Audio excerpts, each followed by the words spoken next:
Hello there.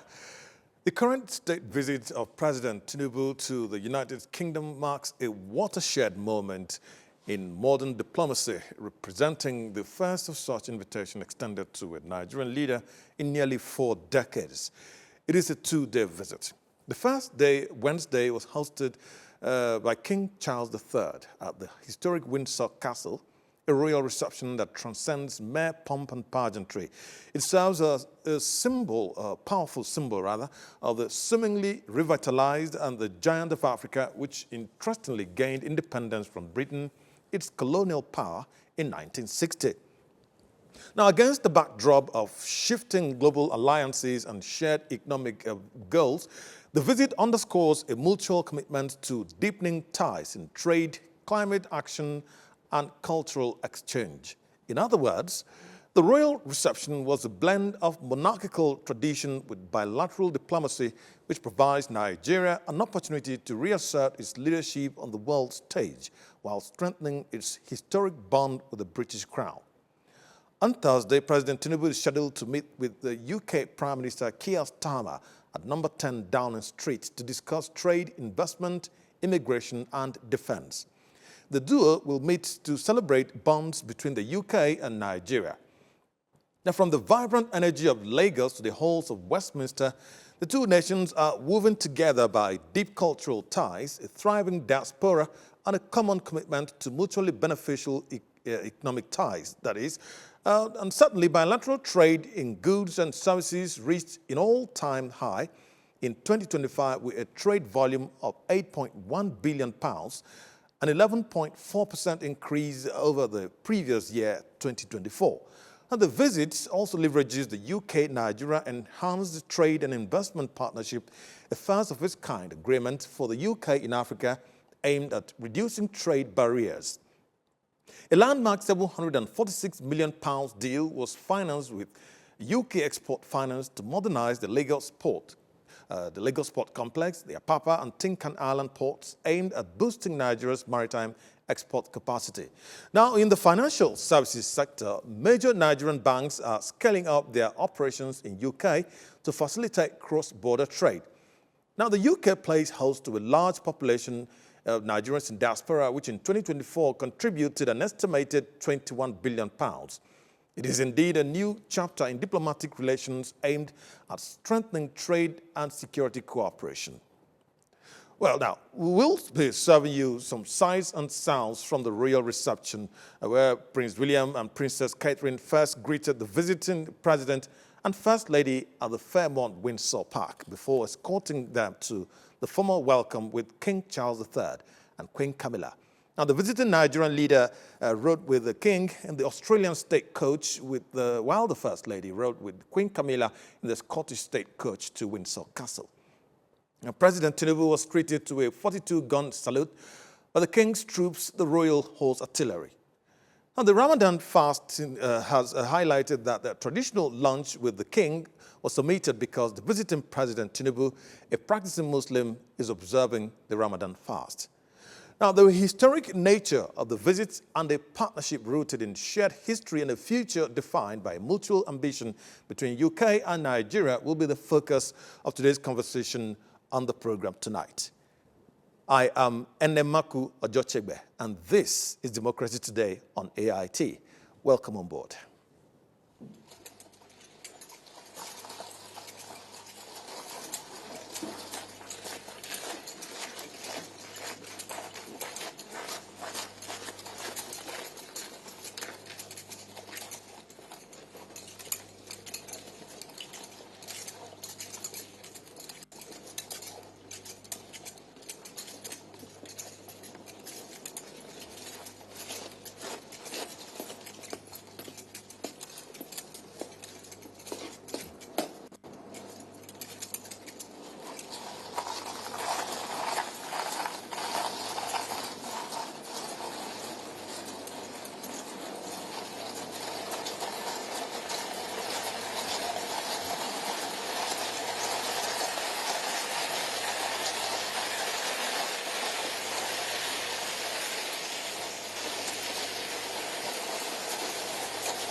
All right, as I mentioned earlier, this is the pictures and visuals from the state visit of Nigeria's President Bola Tinubu to the UK on the invitation of King Charles III, the King of England.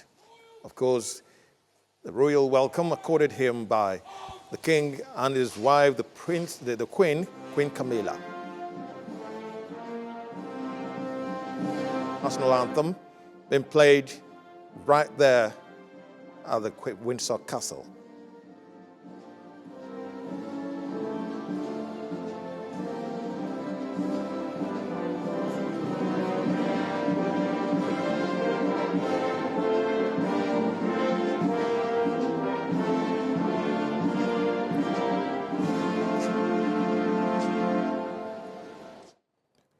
All right. Nigeria's President Bola Tinubu and his wife, Senator Oluremi Tinubu, being welcomed, a royal welcome, of course, by the King of England, King Charles III, and his wife, Queen Camilla. Well, as I mentioned before the break, the historic nature of the visit and a partnership rooted in shared history and a future, defined by mutual ambition between the UK and Nigeria will be the focus of today's conversation on the program tonight. But before then, here is a political report. Now, on March 18, 2026, speculations were rife that Governor Bala Mohammed of Bauchi State is reportedly in advanced negotiations to defect from the PDP to the ruling APC. Now, while some sources suggest the defection is imminent, official confirmation from the governor himself is still pending. But in Nigeria, it is a festival of defections as high-profile politicians change political alliances every passing day, of course. Take a look at this report. In Nigeria these days, politicians don't just cross the aisle, they cross the entire political map, so often that party membership now looks less like ideology and more like a flexible monthly subscription. Think that is a bit too harsh? Then look at this. In 2023, just after the general elections, the ruling APC party controlled 21 states, leaving the opposition parties with 15 states shared amongst PDP, APGA, and the Labour parties. Now the ruling party has added another 11 to its ranks, not through the ballot, but through defections of incumbent governors. We have made the decision to leave the People's Democratic Party and join the All Progressive Congress.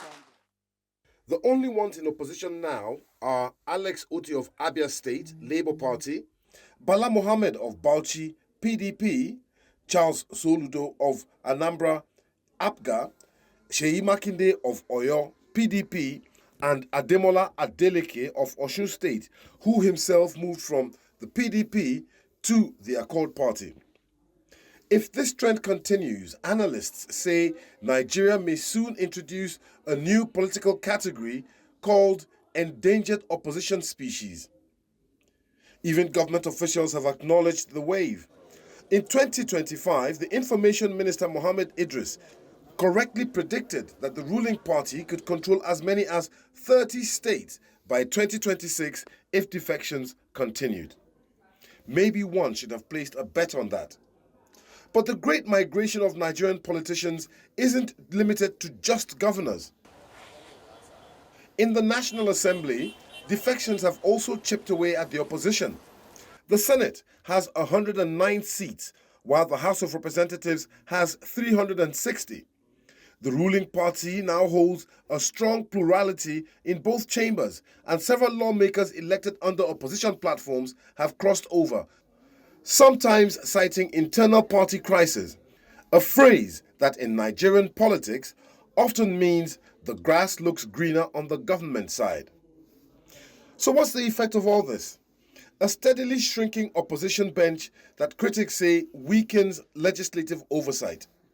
Of course, defections are hardly new in Nigerian politics. Some politicians have treated party memberships less like ideology and more like a short-term rental agreement. Stay long enough to win an election, then check out when the political weather changes. Nigeria's constitution technically tries to discourage this. Lawmakers are expected to keep the party under which they were elected unless there is a clear division within the party. In practice, however, that clause has been one of the most creatively interpreted sentences in Nigeria. Almost every defection now comes with the familiar explanation: irreconcilable internal crisis. In other words, the political equivalent of "it's not me, it's you." And yet, for many politicians, the incentives are obvious. The ruling party controls federal power, influence over national appointments, and significant political resources. Joining the governing coalition can bring easier access to federal projects, political protection, and sometimes a smoother path to re-election. Opposition parties, meanwhile, are often left struggling with internal disputes, leadership battles, and limited resources. Political scientists call this power-centered party alignment. In simpler terms, politicians tend to gather wherever the power currently lives. But critics warn the trend carries risks. A democracy functions best with strong competition, parties that challenge each other's policies, question government decisions, and offer voters clear alternatives. If one party becomes overwhelmingly dominant, some analysts worry that the system could drift towards what scholars describe as a de facto one-party state. But by sheer political gravity, supporters of the ruling party dismiss those fears. They argue that defections simply reflect political reality, politicians responding to voter expectations and aligning with the party they believe can deliver results. After all, they say, no law prevents opposition parties from rebuilding and competing again. Still, the optics are striking. In just a few years, the political map of Africa's most populous democracy has shifted dramatically towards a single party, which raises an obvious question. Is this a sign of political stability or the slow disappearance of competitive politics? Either way, one thing is certain. In Nigeria, party loyalty may be temporary, but the art of political migration remains permanently in season. All right, we quickly move to the UK now, where Democracy Today's very own Ijoma Osamo joins me for a chat on the state visit of President Tinubu to the UK. Ijoma, how are you doing? It's been a while, really. Good afternoon. Good to see you. May I say Happy New Year, first Are you of all? saying afternoon when we're already in the evening right here in the UK, and I know we're 1 hour ahead of you? I'm just pulling your legs. My legs are not to be pulled. How did you welcome your president? Let me begin with that. All right.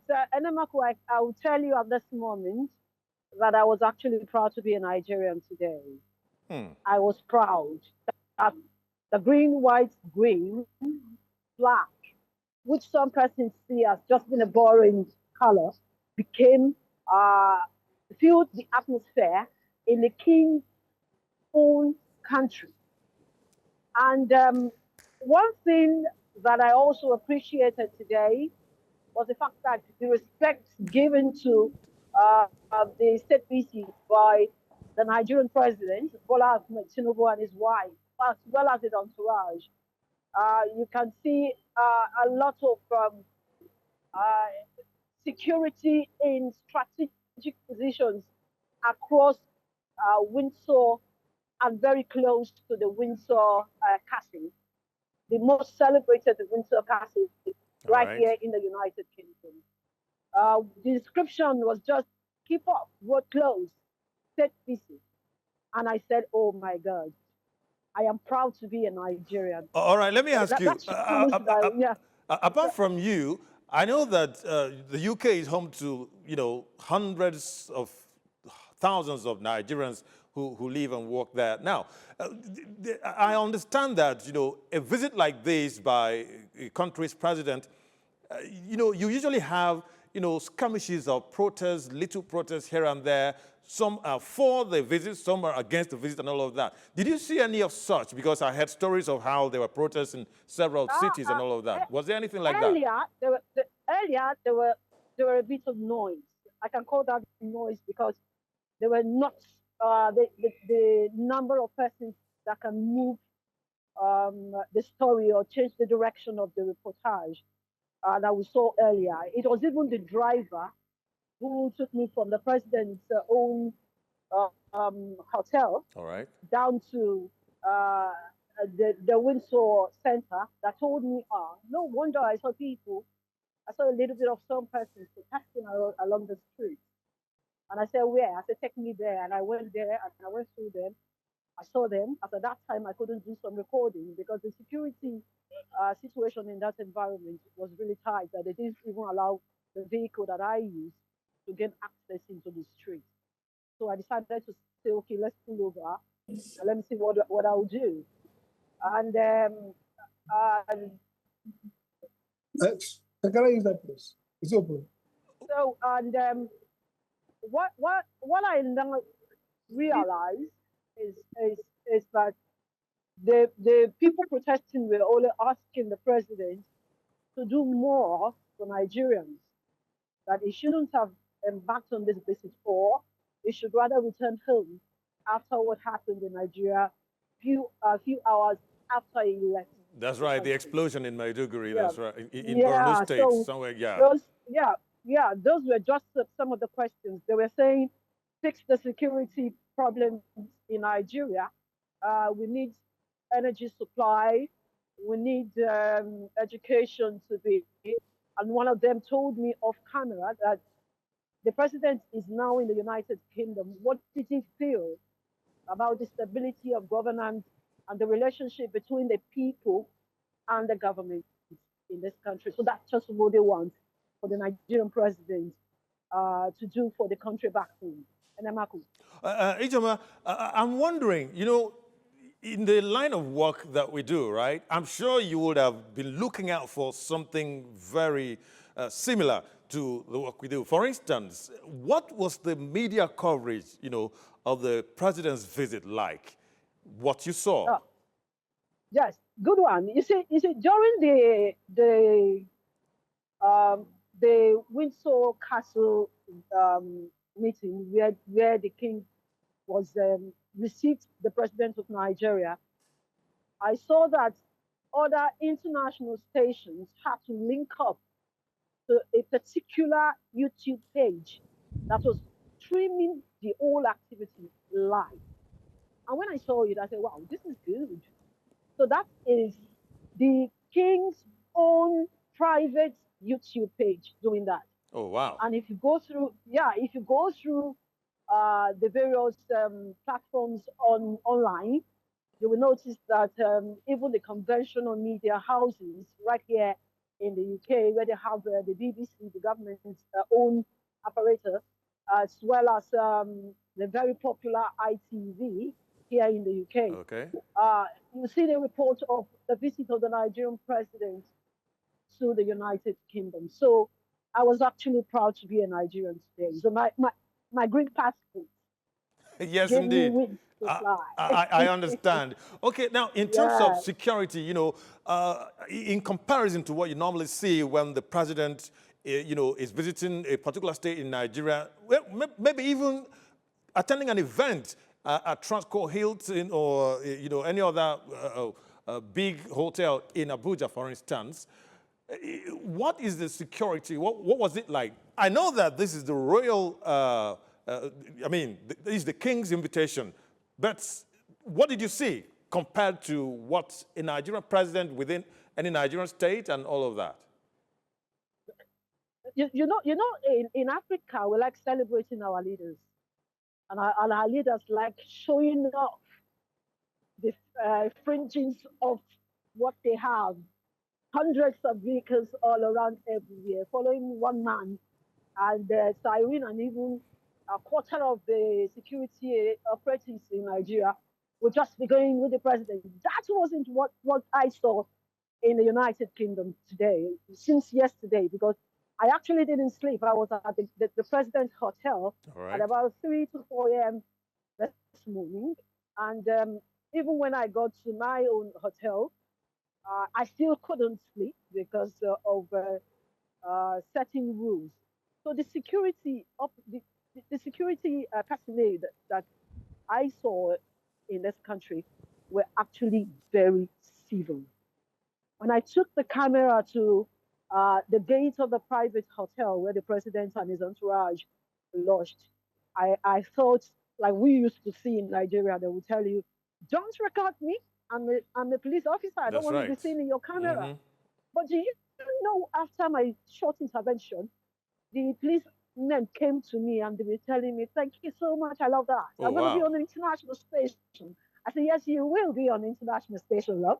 So it was Interesting. even from them that I also got the wings that the president will be at the Windsor Castle at about 12 midday. They told me. All right. They said if you can gain access into this place, maybe because the president wanted a bit of coverage, which we'll have to give him today. Just move to the Windsor Castle. You go there early so you don't because there's going to be crowds there. That's Okay. what they told me. They were encouraging me to do that. All right. And each time they see me, they just tell me, "Where's your ID? And are you from Nigeria?" I show them my ID card and also the badge that I have, and Okay. they say, "Oh, you just go." All right. I understand that President Tinubu will be meeting with the UK Prime Minister Keir Starmer tomorrow. What are the likely, issues on the table for discussion? Yes, I know that bilateral relations between the UK and Nigeria do exist, but what are you looking out for? I think the two nations are going to be talking business.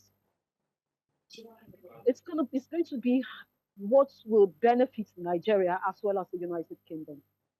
And I am also hearing that it's also going to be, just like you said, bilateral relation, deepening the diplomatic relation between Nigeria and the United Kingdom, All right. and trying to see the possibility of can I cross business, Okay. investing in Nigeria, and also how it will benefit the United Kingdom. So those are what they will be talking about. But it will also be an opportunity for either the Nigerian ambassador or the High Commission to also throw one or two questions to the Prime Minister on the policies that are to be announced soon in the UK concerning migration, immigrants. So because we are not unaware of some of the countries that have been bound from even gaining education privileges in the United Kingdom That's right. by the new laws. But luckily, Nigeria is not on the list. So this will tighten the relationship. It will benefit Nigerians in the UK. It will also benefit those who are outside the UK in the country, Nigeria.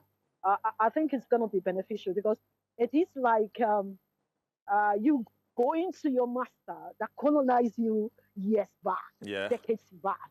Yeah. And this time around, the master is saying, "Come, come! You are not a big boy in your own corner. So let's shake hands and let's try and see how we can smoothen the relationship that we've been keeping for decades before now." So even looking at the kind of welcome that the government of the United Kingdom gave to President Bola Ahmed Tinubu because of the respect of the country, Nigeria, one of the biggest and most respected country in Africa. Enemaku.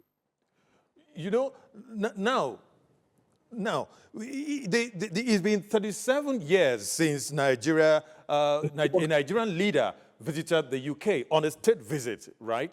The last time was, I think, in 1989 when former military president Ibrahim Babangida was head of state. And of course, you remember Margaret Thatcher was prime minister at the time. Now, will there be anything different between that time and now, in your view?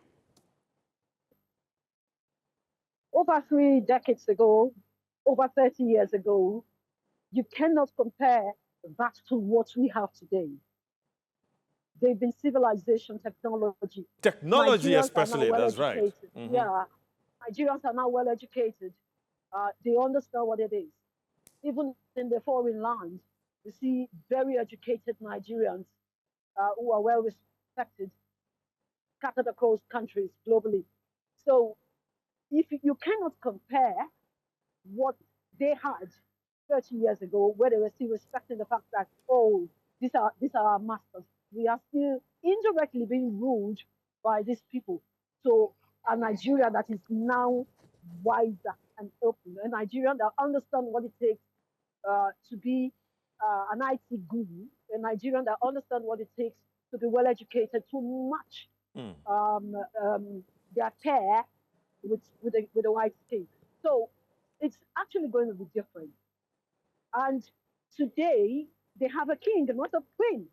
Absolutely. It was a queen. Absolutely.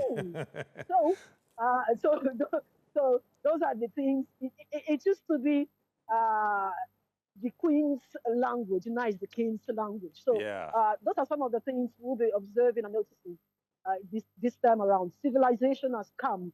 The world no longer see themselves. Some parts of the world, like Africans and the blacks, no longer see themselves as the prey or the object. They see themselves as equal. So whatever they will be discussing will be mutually beneficial to both countries.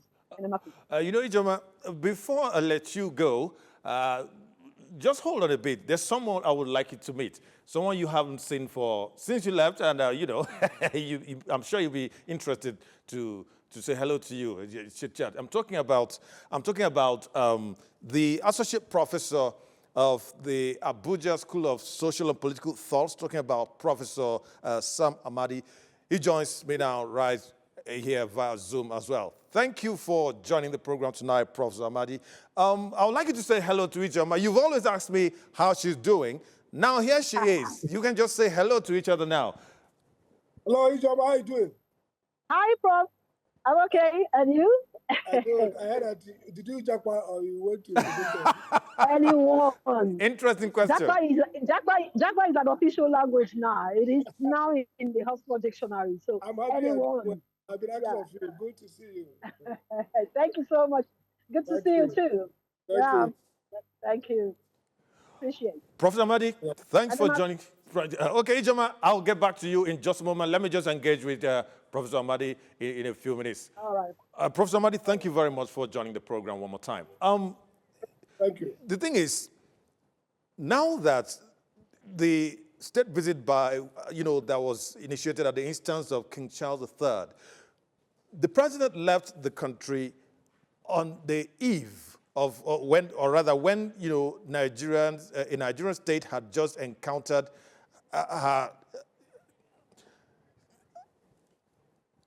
the president just left at the, when Nigeria just encountered another explosion and tens of hundreds of people were killed. And this prompted a lot of persons to say that, the president should have canceled the trip. But again, against the backdrop of the fact that the president was invited by the king himself. What are your thoughts regarding that? Well, I think two things. One, these state visits are diplomatic, as mostly ceremonial. Yes, the king invited the president, and he ought to honor it because it's a state visit and part of diplomatic engagement.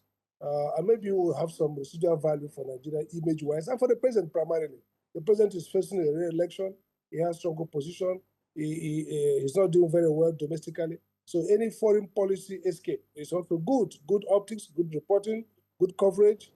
So it's good for him. But again, the country is in difficult times. The question is, should the president have cancelled? Should the president have perhaps returned back quickly? Or should the president have done more or just continue? I think the president will continue because, look, let's not forget that this is not the first wave of terrorist attack. Many has happened. He had not visited, none has he visited at the time it happened. The only effort he made was in Benue, where he couldn't even visit the village or the community because, according to him, it was dangerous to do so. So nothing new, really. The president is not the kind of president who sympathizes, who engages, who goes out. He has not been a monarch-in-chief. So his attending this visit at this time is typical, in my view. It shows, the way his mind works and the way it has been working. Prof. Prof. Okay. Go ahead. Yeah, go ahead. All right. Sorry to interrupt you there. It wasn't intended, but it's all good. Now, I'm sure you heard some of the things I had a chat with Ijoma, about. You know, when the last time a sitting Nigerian leader visited the UK on a state visit was in 1989. Between that time and now is almost 40 years. Times have changed. The government has changed. It was a queen then. This is King Charles III now. Technology has improved. Bilateral relations, you know, have sort of improved or diversified.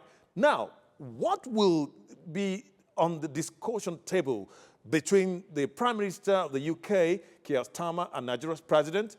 And what could this visit really benefit Nigeria if we have to be talking seriously at this time? So, first, Nigeria has always had good diplomatic relationship with the UK, and so it does not need to repair any.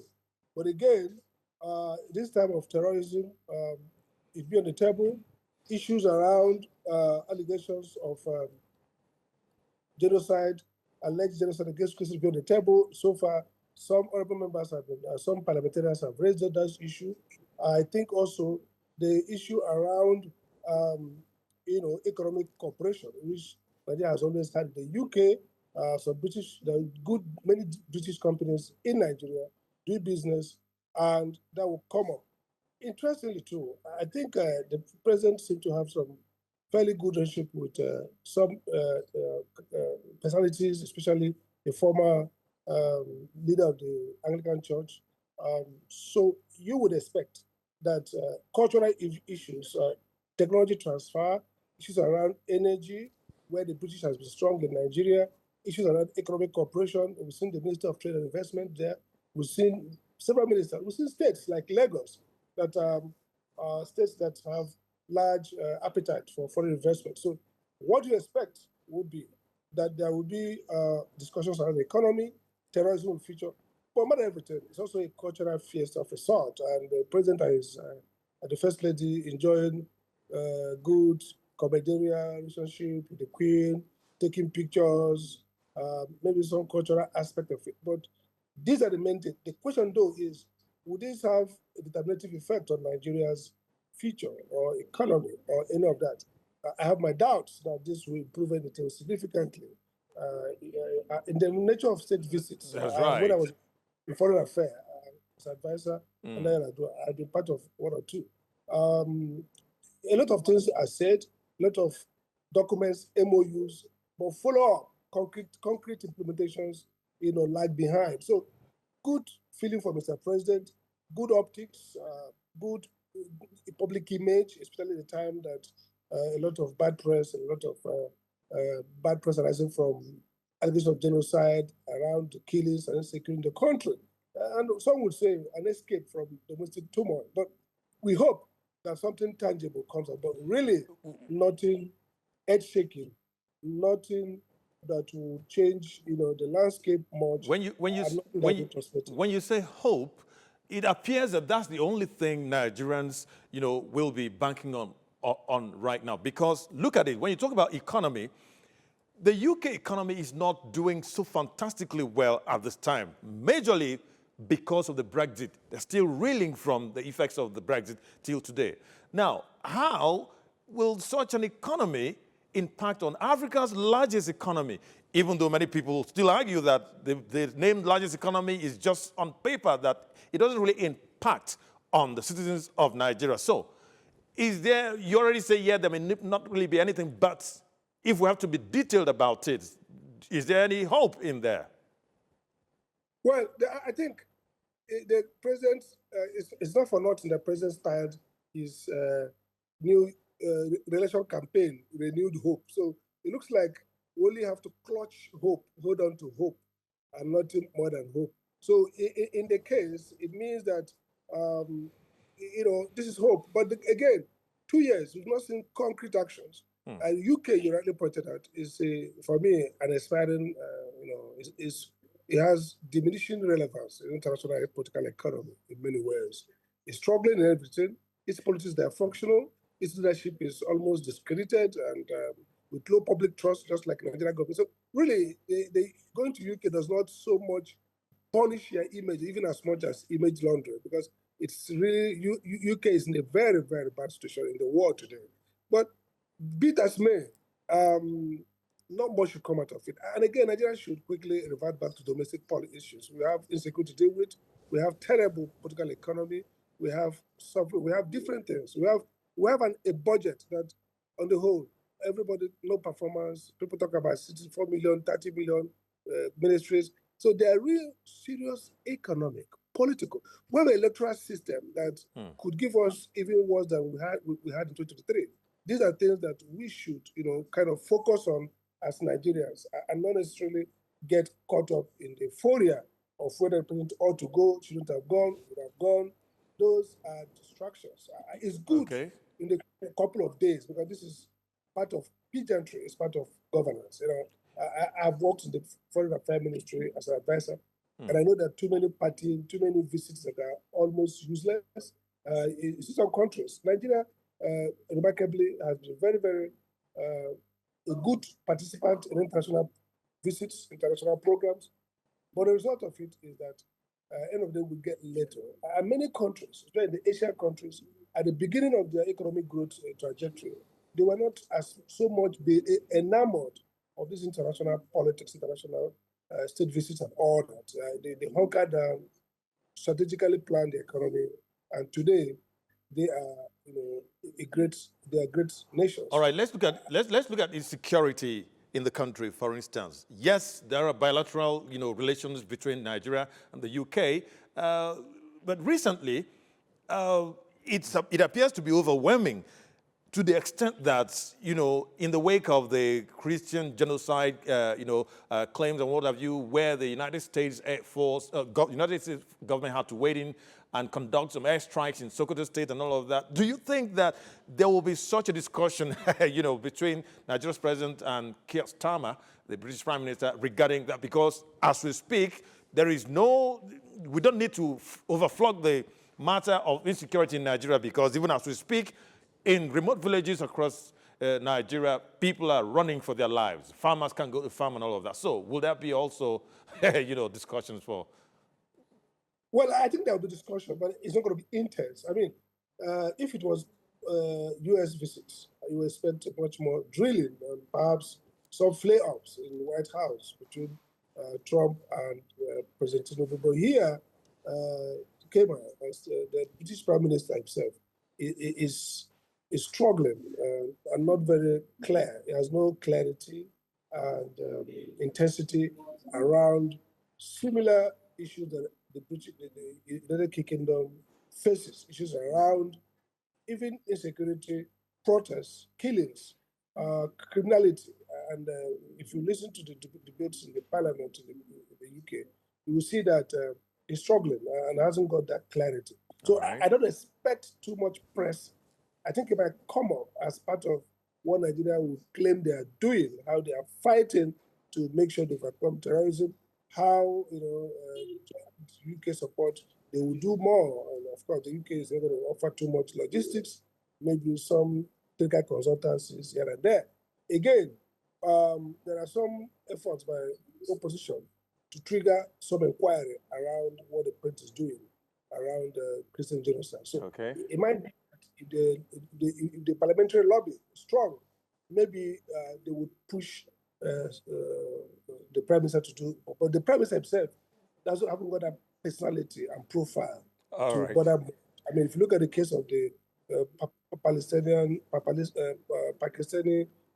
gang rape and allegations and all that, and his role as prosecutorial, the head of prosecutorial agency, and the way he handled it as prime minister, I don't think that will bother him so much. Let's look at tourism, for instance. That also relates to the economy because, tourism boosts economy in huge numbers of ways. Now, we are aware of, Nigerian traditional artifacts that have been lying in British museums for hundreds of years. Many people have been clamoring for, the repatriation of these artifacts and all of that. In the event that that happens to become one of the talking points, and is successful, and these artifacts are repatriated, should it end there, or should the UK also be compelled to pay some royalties or compensations, if you will, for the profits they've made over the hundreds of years that these artifacts have been, because it could, to some extent, boost the tourism sector in Nigeria, according to some schools of thought. Yeah. Well, I think there's been a long-standing campaign, and during the era of Governor Obaseki, we saw significant repatriation of those artifacts to the Benin Kingdom. And again, let's not forget that we also debate and dispute around what happened to those artifacts in Nigeria. And the recent one was the notorious, destruction of the project that was earmarked to build a museum of a sort for this thing. So there are three issues here. One that, of course, it's ongoing. The UK will go to facilitate repatriation of those artifacts. The second issue is that beyond even the repatriation discussions around it, there's also a domestic aspect of the crisis of how to keep them well. I mean, these are legacies, heritage of our people, and ironically, they were better preserved when they were stolen than they will be preserved now that they're returned home. Okay. So that's a crisis. It's not enough to say, give us our artifacts. Are we going to keep them well? Are we going to know the value? Or somebody's going to sell them off and, use for something else? And then it raises the question of how you'll be asking someone who owns a property whether the owner of a property will keep it well. A lot of persons also argue that too. Well, you're right, but it shows the level of civilization, and political distance. Look at across our country. Look at the museums we have. Young man, I used to see what they call Mbari in the southeast, where great artwork by parents. It pains me that when I go to the village, those have been destroyed in the name of Christianity and the name of civilization, wrongly perceived. So the point I'm making is that, like John Ruskin said, says, it's devil's trick to be born in a culture that has neither soul nor courage. So the question is, will we do what our parents did at excellence? Have we been debased that we don't even value those terms? That's we may give it a befitting place, preserve it, create institutions. Look at these museums abroad. They spend money, they train people, they pay them, they care about them. Are we going to stack them away and take the pictures? And then that's the end of it. So that's the point. And finally, look, I'm only cynical about Nigeria's potential for tourism. Why so? Because look, we are dealing with the most basic rule of law questions, the most basic law and order. People can't walk freely in most Nigerian streets in the night. I came back from Gabon, from Gambia, and you can walk in Banjul freely everywhere at night. Poor country, but the white people are there. Because that's why if you go to Banjul, you see restaurants, white people patronizing, foreigners are patronizing. That the economy relies on tourism and taxes. Why? Because they are able, a basic element of order, of decency, streets clear, people can walk freely. So I think that Nigeria's big idea about being a tourism destination is part of why we have failed endlessly and repeatedly. But we keep dreaming big without the fundamentals. We don't have the fundamentals to be a destination for tourism. Yes, we might have some natural things, strange here, Ikegosi, this and that, Kangari, different things. Obudu Cattle Ranch, maybe the various fairs and fiestas in northern Nigeria, the ship fishing festivals, but those are hardware. The software is law and order, security, basic governance, attitude of people, values, and these things are not there. So the potential for tourism, even if Mr. President brings it up in the conversation, it will be very, very distant. Because look, the world is global. All right, Prof. The Twitter platform, they know everything about what we are and where we are. Let me ask you this last one just before I let you go, because we are trying to wrap up and manage our time now. You see, the elections are next year, and the UK is also very interested in Nigeria's elections at every level.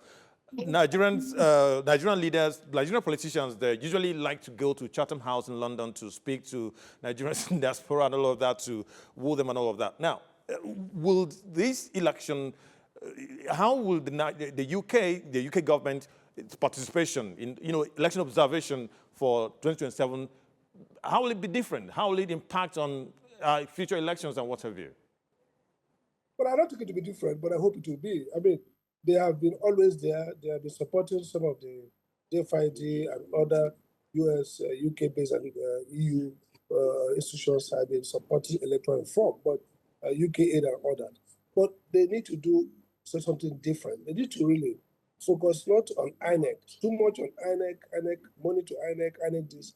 They should also begin to build on intercessors, what I call democratic intercessors, strategic litigators, people who go to court, people who will be empowered to challenge, checkmate, and compel institutions to perform. For too long, we've been funding institutions. Let's now fund those who will police them, who will check them, and who will stop them from doing the right thing. Associate Professor from the Abuja School of Social and Political Thoughts, Professor Sam Amadi. It's always a pleasure having you on the program every time. Thank you very much. Thank you so much. Thank you. I appreciate it. All right, Ijoma, thank you very much for waiting. Ijoma. Enemaku, I've listened to your conversation, and the thing is, we just have to put our heads together as Nigerians to ensure that our country is good, because that's the only hope we have. We cannot leave our home and go find refuge in another man's land. Yes, indeed. I know that the UK government is struggling with immigration right now, not just from Nigeria, though. Before somebody says, oh, only Nigerians. No, it is not just Nigerians that are, migrating to the UK. But most of the issue in immigration that the UK is struggling with is illegal immigration. And, well, some Nigerians have also been found to have flouted the law regarding immigration laws in the UK. So are you worried about that too, that, these discussions will be on the table with Nigeria's president and King Charles and, of course, the Prime Minister? I don't know why we should be worried about someone else's issue when we have our own at our hands. What you see about the immigration issue in the UK is political. Just like you see politicians use the insecurity challenges that we have in Nigeria as basis for their campaign. That's how they do it here. Immigration is one major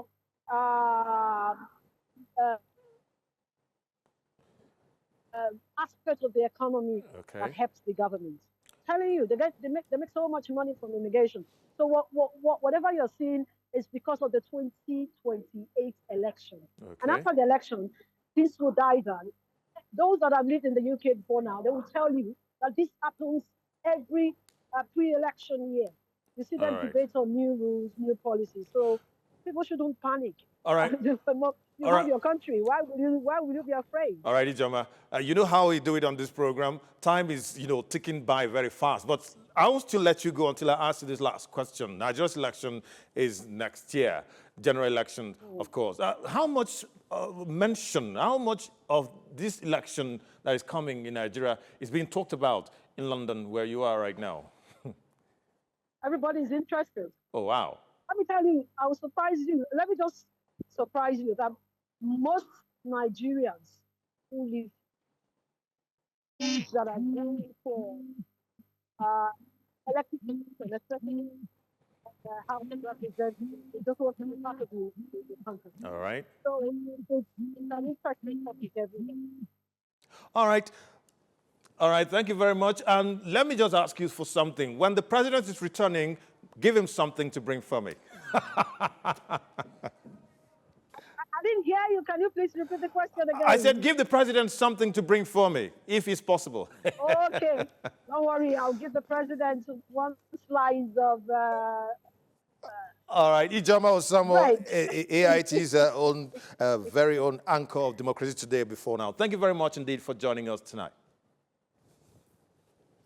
All right, that's our show for today. Don't forget, you can follow us on all social media handles. You can also find me on all social media handles. The conversation will definitely continue there. I'll see you again tomorrow. I am Enemaku Ajochebe. Bye for now.